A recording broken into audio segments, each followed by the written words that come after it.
आज गर्मी बिदाको अवसरमा हामी अब यहाँ पिकनिक आएका छौँ। पिकनिकको साथसाथै अब माछा मार्ने कार्यक्रम पनि हुँदैछ। माछा अब कतिको पर्छन् थाहा छैन होइन, तर माछा चाहिँ मार्नको लागि चाहिँ हामीले अब हेरेका छौँ, दाना लिएर आएका छौँ। अब पर्छ कि पर्दैन, यहाँ साथीहरू भारी बोकेर अगाडि जाने कार्यक्रम भइरहेको छ। यहाँ यो ताल यो ड्यामको छेउमा चाहिँ हाम्रो पिकनिक स्पट छ। हाम्रो यहाँ लिम्बुदाई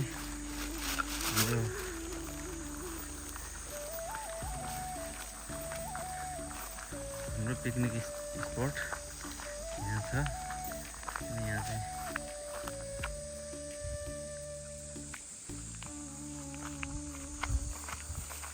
पाउँछ, तर यहाँ झाडी रहेछ अहिले चाहिँ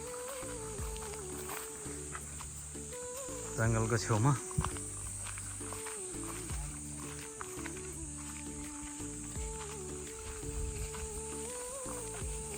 यहाँबाट चाहिँ हाम्रो माछा मार्ने लक्ष्य छ। अब कताबाट समातिन्छ थाहा छैन।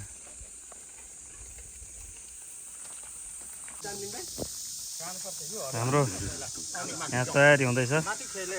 हामी यहाँ टेन्ट बनाइसक्यौँ,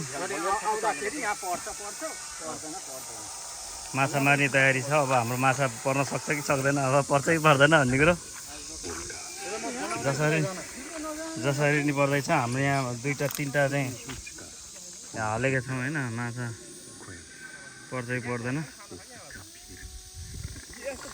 माछा पर्छ कि पर्दैन। यो डाँडाहरूको बिचमा छौँ होइन, माछा यसमा अब सोर्ने विचार छ हाम्रो माछा जति सबै। अब के हुन्छ हेरौँ।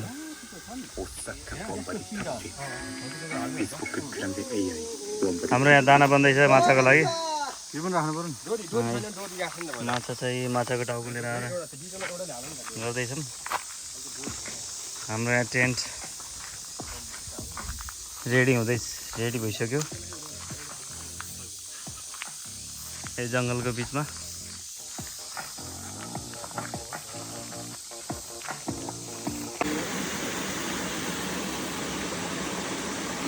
फाइनली हामी यदि माछा मार्न सफल भयौँ होइन।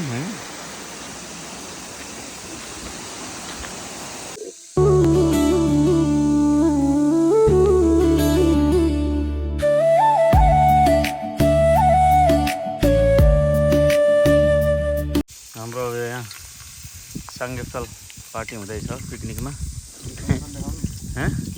काँक्रो पनि छ हाम्रो, अर्ग्यानिक लोकल काँक्रो, गाजर रमाइलो हुँदैछ यहाँ।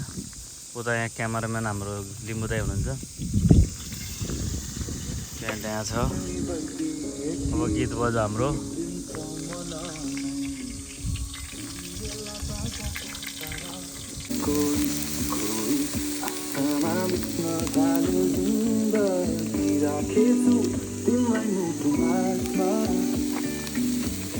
माछा मार्यौँ।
अब हामी आजको पिकनिकको अन्तिम चरणमा छौँ।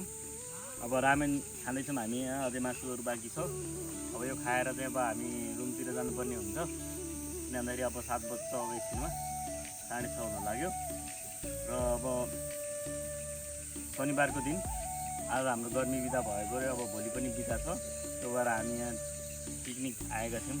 यहाँ चाहिँ अब जङ्गलको छेउमा यहाँ चाहिँ अब ताल छ र त्यहीको छेउमा बसेर हामी मजाले माछा मार्दै पिकनिक पनि गऱ्यौँ र पार्टी सार्टी गऱ्यौँ।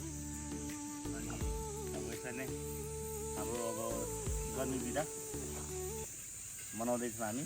साथमा छ हाम्रो यहाँ केशव रामेन पुरा मस्ती भोक लागेको जस्तो छ होइन, उनले मस्ती खाँदैछ र रमाइलो हुँदैछ। यहाँहरू पनि अब गर्मी बिदामा यसरी नै चिल पाराले मनाउनु होला भन्दै मेरो अब यो सानो भिडियो ब्लग चाहिँ अब यही इन्ड गर्छु। सबैलाई थ्याङ्क यू सो मच।